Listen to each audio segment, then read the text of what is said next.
Terepsi am dahin pe hun mai chi chidu ya fin pe hun pe damlar ta mapuche am dewol bigi hei te ta mapuche ram tu bunur ke fe sugan ge lai thak mo ni mapuche pa dia ma pusgun kai pe chem chungai che am dewol ga hei fa be ni ref ram tu da hei fa kami phem rai kibri wala ida me sugan bu chungai che da gira fatal el respeto pero pues ichega che to ki be aquí he uda unek ma su be yo unek ma su be aquí che to ke yo he uda ma su be yo Iche hoy más ve.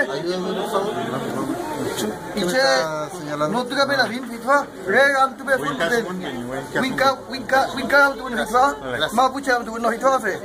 Chungai sa ma pucha tu be ngai ke. Felai ben, felai. Hey, kumang mulai ta su ta hitfa ka.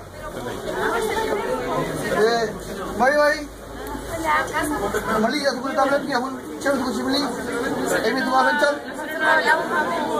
Kima ba na ba fe. Iche ma puche kima ba dun. Ini fe chal tu le tamo. Na wa ga. Re fe ke chamle de la ma dun me ma dun da ma puche da tu kawal da tamo le fe hoy de check full gol banga. Lo que pasa es que nosotros estamos viendo si esto se está haciendo buena feo o no.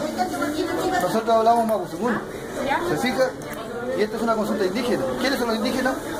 Son los mapuches, que tenemos un idioma. Y básicamente se debía respetar el idioma.